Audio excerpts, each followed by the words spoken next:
Myslím, že kdybych paní Struneckou, Annu Struneckou měl představit, tak by to byl výčet dlouhý, obrovský.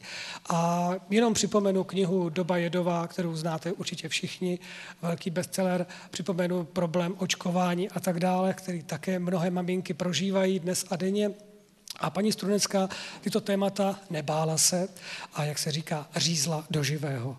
Doslova do živého, protože se ozvalo jak mnoho ovací, a tak určitě se ozvalo i mnoho těch druhých, kteří nebyli příliš nadšení, že jim někdo šahá na něco, co by se nemělo říkat, co by nemělo být veřejně známo, protože bychom potom byli ovládáni systémem, který víme, že nás chce mít jako ne bezdomovce, ale teď pozor, bezvědomce.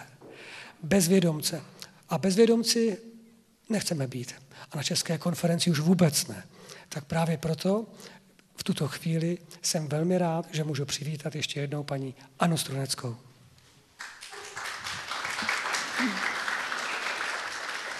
Dobrý den vám všem. Já teďka moc do živého řezat nebudu, ale z mnoha stran se ozývají svědectví, že prožíváme zcela mimořádnou dobu psychospirituální transformace lidstva. Co znamená transformace vědomí člověka? Napadlo mě, že zde na České konferenci, že se zmíním o některých myšlenkách českých velikánů, kteří český národ na tento proces připravovali a jež upadli do zapomenutí, nebo si jich dostatečně nevážíme. Já tady budu takhle mávat, protože aby se teda udělala plynulý průtok, výměna těch obrázků, které jsem si připravila, abyste nemuseli koukat na mě a poslouchat jenom mě. A rozhodla jsem se, že teda na začátku bych si dovolila upozornit na dílo české mističky Boženky Cibulkové, která nám postupně od 80. let odhalovala ve svých promluvách mimo jiné fascinující tajemství českého území a duchovního poslání českého národa. Jan Amos Komenský versus René Descartes je námětem mého dalšího připomenutí, protože na pořad dne se prodírají velmi důležité myšlenky, které věda pomalu objevuje, mnohdy však na svoje vědecké potvrzení teprve čekají. Je to především myšlenka holografického modelu mozku i vesmíru, která nezapadá do karteziánsko-newtonovského paradigmatu. Proto ten Descartes. Stručně si ukážeme, jak je pro vývoj osobnosti důležité dobré lůno a dobrý prs, jak nás to učili a učí Jan Amos Komenský, Stanislav Grof, Rája Žádníková versus co dělá doba jedová v tomto směru. No a jestli budu mluvit dost rychle a jestli pan Štern nebude svoji kávu pít příliš rychle, tak ještě vám zkusím sdělit, že Alzheimerovu nemoc objevil Oskar Fischer v Praze. Nejde v tom mém povídání, nejde o žádnou vědeckou analýzu, spíš mi to dává možnost seznámit vás s některými tématy, která považuji za důležitá pro současnou dobu a o kterých se příliš mnoho nemluví. Při své profesi vědkyně a profesorky fyziologie na Přírodovědecké fakultě Univerzity Karlovy jsem měla to štěstí, že mě velmi silně oslovilo rozsáhlé dílo Boženy Cibulkové, české mističky, která nepatří do žádného proudu. Již v 80. letech ho šířili její žáci ve vydávání pro soukromou potřebu, později se dostalo do některých nakladatelství, jako byla Gema nebo Perla, ale velká část stále zůstává nevydána. Z úst Boženky Cibulkové jsme slyšeli a v jejím díle můžeme číst. V plánu Božím, v sestavě struktury země v prostorovém rozložení sil a mocí, z nichž povstává a tvoří se existenční dimenze pro bytosti a jevy, je vkreslen jeden projekt absolutní důležitosti. Je lidsky označen pojmenován a historií nazván Česká země. Boží stvořitelský potenciál soustředěný v české zemi je uložený v jejím hlavním městě, má jméno Vyšehrad.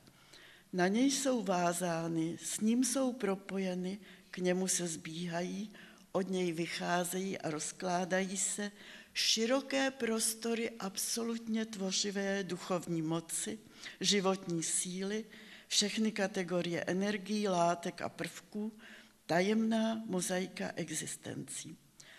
Pro tento tajuplný, vševesmírný, silově centrální, duchovní i hmotně skutečný Vyšehrad je celý prostor, v němž se nachází a je od počátku země zabudován životním prostorem výlučným, posvátným a svatým.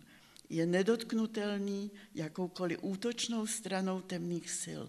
Je to centrální zdroj sil absolutních, daných transformací vesmíru, začínající od české země. Z prostoru osvobozeného od invazí smrtonosného charakteru nechť je učiněno místo výlučné, v němž lze začít proces transformace vesmírné hmoty do jejich vyšších kategorií jako dimenzí již duchovních.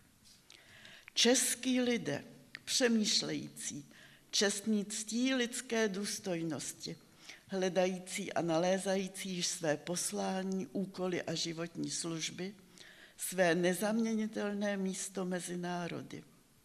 Lidé, mnou poslaný do pozemské doby poslední k přípravě na život duchovních dimenzí i v jemné tělesné a bytostné existenci. Pro naplnění všeho, k čemu jsem tě povolal a dal ti možnost žít jako národ i v rovině osobní identity, máš ode mne vybavení silové, velké dispozice k inteligenci a v mozku velmi výkonné receptory pro její uplatňování tam, kde jsi, v rodině, na pracovišti i při studiu duchovních tajemství.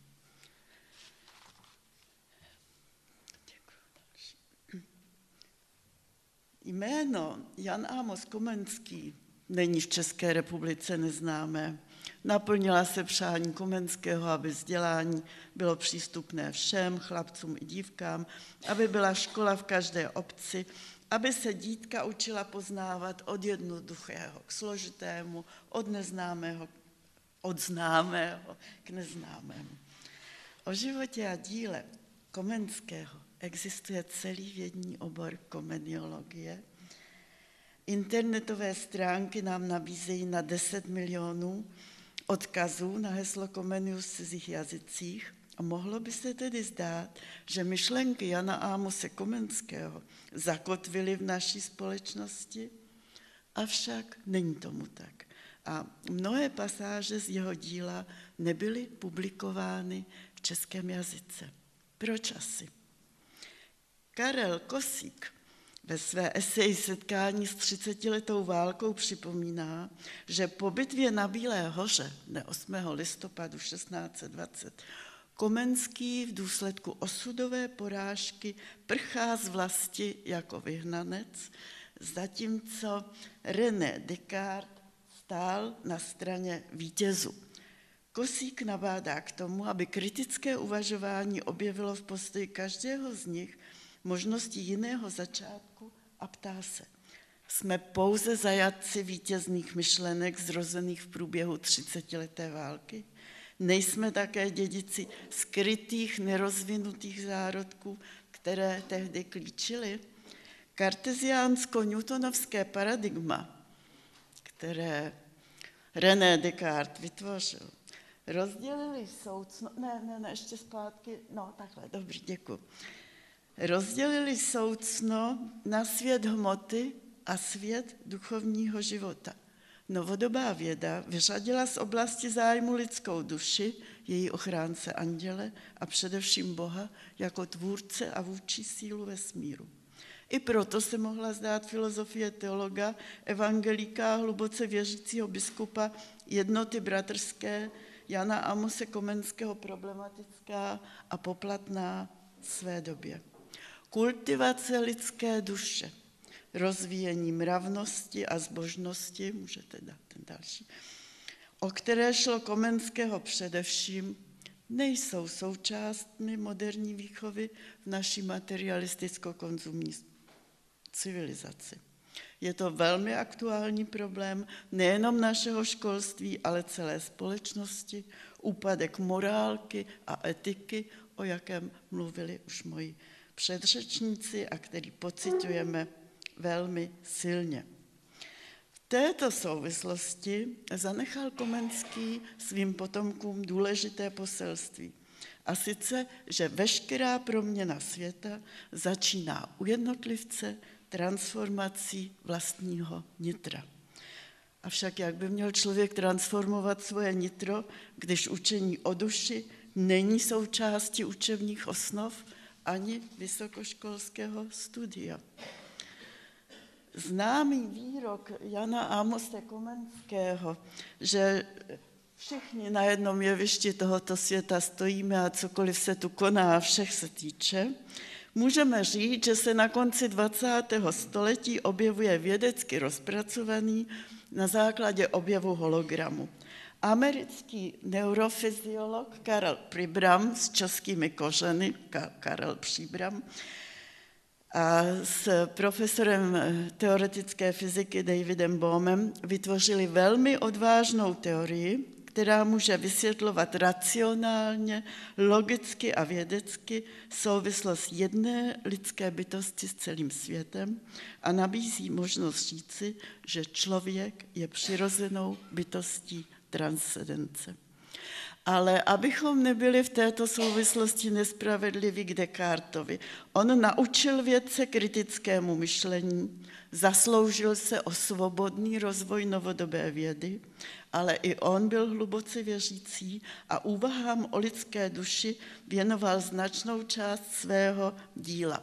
A Descartes, tohle je jeho osobní kresba, Descartes umístil lidskou duši do šišinky, do žlázy o velikosti rýžového zrnka. A ačkoliv se úlohou této žlázy zabývali již staří řečtí filozofové, novodobá věda ji považovala za žlázu zcela nejistou funkcí. Já přirovnávám šišinku k modému počítače, který umožňuje napojení na internet. Takže pochopení jejího významu, jak ji viděli staří Řekové, jakožto slavobrány k nebi, současná věda ještě nedospěla. Ale její kultivace je klíčová právě pro psychospirituální transformaci člověka. Jogíni znají tady tu čakru nebo třetí oko. Komenský také učil matky, jak důležité pro vývoj jednotlivce je dobré lůno a dobrý prs. Mateřské lůno označil jako první školu života. Já tam mám ten obrázek obálky jedné svojí knížky, kde o tom trochu víc píšu. A další obrázek. Pro potvrzení této myšlenky přikází doklady a bádání zase jednoho Čecha, psychiatra, profesora Stanislava Grofa. To jsou jeho obrázky, zážitky dobrého lůna a naproti tomu zážitky špatného lůna. Čili jak je důležité, v jakém prostředí, jak materiálním, tak spirituálním se to dítě vyvíjí. Bohužel v současné době se dozvídáme, že badatelé nalezli v pupečníkové krvi, vidíte tam ty počty, já to nebudu přečítat, kolik špatných látek se nachází v tom mateřském lůně. Čemu jsou vystaveny vyvíjející se plody v době embryonálního života. Možná si někteří myslí, že o tom, že ten dobrý prs a že kojení je důležité pro vývoj dítěte, nové osobnosti, o tom nikdo nepochybuje. Bohužel pokusím se velice stručně a v krátkosti ukázat na určitou absurditu, s kterou jsme se v současné době setkali. A protože zdůrazňuji myšlenky českých velikánů a českých lidí, tak tady mám paní doktorku, imunoložku Ráju Žádníkovou Lodinovou, která v Ústavu pro výzkum pro matku a dítě v Podolí, tak už v 90. letech potvrdili a prosazovali myšlenku o tom, jak kojení je ta nejmocnější ochrana dítěte proti infekci kojence a proti vážným bakteriím, že je velmi účinné. Další obrázek, prosím, tady je kousek právě z myšlenek Ráji Lodinové Žádníkové a zase obrázek Stanislava Grofa. Takže řeklo by se, že my u nás v Čechách máme dostatečné zdroje, dostatečné učení o tom, jak to kojení a jak to mateřské mléko prospívá. Další obrázek. Bohužel v současném očkovacím kalendáři je to tak, že kojencům se, dejte tam všechno, co tam je, klikejte tak, že kojencům se od 2 měsíců nabízí očkování hexavakcína proti 6 nemocem, k tomu očkování proti mnoha pneumokokům a ještě k tomu Rotarix nebo Rotatek proti rotavirům, proti průjmům. A když to všechno sečteme dohromady, což dělám ve svých knížkách, aby maminky věděly, co to je, ty 2 včeličky a 1 sladká lžička, že dítěti se dává 30 antigénů a kromě toho celá řada přídatných látek, které všechny můžou fungovat jako neurotoxiny a jako jedy. A právě o tom Rotarixu a Rotategu u nás v Čechách se to nesetkalo s moc velkým pochopením, takže pojišťovny začaly vyplácet rodičům 500 korun odměnu za každého, kdo tomu svému kojenečkovi tuhletu vakcínu proti těm průjmům dá. A teď si představte, že když se tyhle ty vakcíny šířily do rozvojových zemích, tak zjistili, že třeba v Indii, v Pákistánu, ve Vietnamu, že tam ty děti na ty vakcíny neodpovídají, že nevytvářejí protilátky. No a vědci zjistili, že je to proto, že to mateřské mléko je tam tak silné, že oni prostě tu vakcínu nepotřebujou. A víte, co vymysleli vakcinologové, co vymyslel slavný CDC ve Spojených státech amerických? Vydali masové doporučení, aby matky přestaly kojit, aby děti měly možnost odpovědět na tu vakcínu. Vyvolalo to velké pobouření, americké matky téměř demonstrovaly, ale byly ujištěny, že oni kojit můžou, že se to týká jenom matek z rozvojových zemí. No, takže takové absurdity zažíváme a podle mě prostě je to otázka informovanosti, vědomosti a toho, že prostě každý by si měl uvědomit, že zodpovědnost má ve svých vlastních rukách. A když jsme u toho zapomínání, tak můžu ještě, 5 minut, pane, můžu. Když jsme u toho zapomínání, tak další obrázek, tak každý jistě ví, jak se jmenuje ten Němec, co nám doma všechno schovává, že to je Alois Alzheimer. A teprve 102 let po objevu Alzheimerovy nemoci se vědecký svět dozvěděl zásluhou cambridgeského profesora Michela Gederta, že Alzheimerova nemoc byla objevena v Praze. Byl to pražský psychiatr a neuropatolog židovského původu Oskar Fischer. A teď si představte, že zatímco Alois Alzheimer publikoval případ jedné ženy, která byla na tom obrázku té Augusty Detterové a popsal změny v jejím mozku a ještě k tomu ta Augusta byla mladá, takže to byla presenilní demence. Takže Oskar Fischer publikoval práce, kde byly prostě doklady, analýzy takového velkého počtu mozků, další obrázek, a on v těch mozcích pozoroval a namaloval histologické změny, které jsou dodnes používány jako hallmark, jako prostě indikátor onemocnění Alzheimerovou nemocí. Další obrázek, na dalším je další, tento jsou ty klubka. No a další obrázek. Učebnice na celém světě uvádějí, že ještě v 60. letech minulého století byla Alzheimerova nemoc ukázkou učebnicové diagnózy, medikum a klinikum téměř neznáme. Zatím to dneska je to epidemie u seniorů. Avšak co o ní napsal český psychiatr Šimsa z České psychiatrické kliniky, jejíž obrázek tady máme, a na stejné klinice pracoval právě začátkem století i Oskar Fischer. Tak prosím ten další obrázek, a na tom je vlastně definice, současná moderní definice Alzheimerovy nemoci, tak jak se to českým lidem populární učebnici prezentovalo v roce 1923.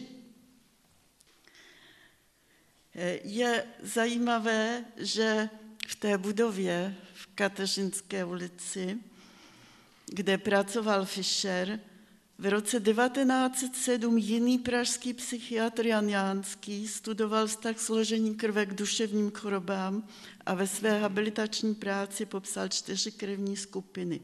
I jeho priorita byla po mnoho let opomíjena.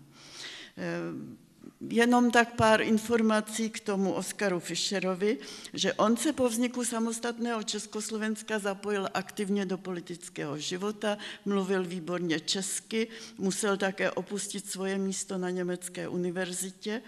Všem on se věnoval soukromé praxi v neurologii a psychiatrii a se svým bratrancem založil sanatorium pro duševně nemocné ve Veleslavíně.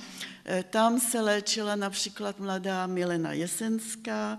Od roku 1918 byla Fischerovou pacientkou až do své smrti v roce 1923 také Charlotta Masaryková. A prezident Masaryk tak byl častým hostem Oskara Fischera. Tím jenom chci říct, že Oskar Fischer nebyl nějaký neznámý badatel. No, sanatorium ve Veleslavíně bylo konfiskováno německými okupanty, Kosáka poslali do geta v Terezíně a odtud do Osvětimi. Oskar Fischer byl v roce 1941 uvězněn v malé pevnosti v Terezíně ve věznici gestapa, kde zemřel údajně na infarkt v únoru 1942. Jakožto příslušník německé univerzity byl zapomenut či odvržen českou medicínskou historiografií. Fischer nebyl doceněn ani psychiatrií německou, nejspíše jako žid ve světle nastupujícího nacismu. Ani jeho mučednická smrt nepřiměla českou odbornou komunitu jeho odkaz docenit. Takže ten britský badatel 102 let po objevu Alzheimerovy nemoci napsal, že vlastně by se měla jmenovat minimálně Alzheimerova Fischerova nemoc. Tak další obrázek, podíváme se, i o tom osudu Oskara Fischera píši v naší další knížce a při této příležitosti bych ráda vás pozvala na křest knížky, kde budou různá témata, která pojednáváme v době jedové, různé nešvary současné společnosti, a takže jste srdečně zváni. A další. A možná bych si dovolila zakončit slovy Boženky Cibulkové, která říkala: lidé český, poznání zavazuje, klade na tebe odpovědnost, a to bez otázky, zda jí tvé lidsky malé a slabé rámě unese. Jdi jako nositel světla a sám buď světelný. Jdi jako vykonavatel lásky a sám buď láskyplný. Jdi do vesmíru a konej v něm duchovní misi pro jeho transformaci v prostor míru a harmonie. Avšak mějme na paměti, a to už jsou slova tedy moje, že jsme účastníky dramatického pochodu o čas, který v dějinách lidstva nemá obdoby. A že v něm český národ má zcela mimořádnou roli a že v sázce je budoucnost života na této planetě. Děkuji.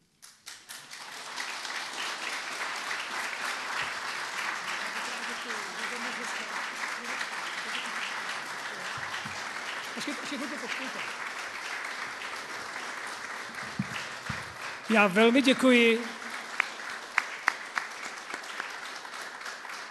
A dovolte mi, paní Strunecká, jednu takovou všetečnou otázku. Nebojte se. Když se podíváme na tu politickou scénu, co se teď právě děje, jsou to veliké zmatky, chaos, neřád. Nemyslíte, že by to mohl být důvod toho očkování? Nejsou ty chlapi moc převočkovaný? A nebo toho kojení? No, já vás můžu uklidnit, protože to, co dělají ti dnešní, to jsou seniori, zhruba v mém věku nebo o trochu mladší a ty ještě to hrozný očkování nezažili, víte. A ty jsou ještě jako trošku na tom lépe. Ale ne, jako je to spíš úpadek té morálky, úpadek toho duchovna, úpadek té naší ateistické společnosti, ve které já jsem taky vyrostla, že jo, a byla vychovaná a nedostatek té morálky, etiky, nedostatek svědomí a tím, že každý si myslí, že když něco provede, že z toho může vyváznout. Ale víme, že ty duchovní zákony jsou poněkud jiné, že jsou spravedlivé. Ještě jednou děkuji vám. Naschledanou. Já vám pomůžu dolů.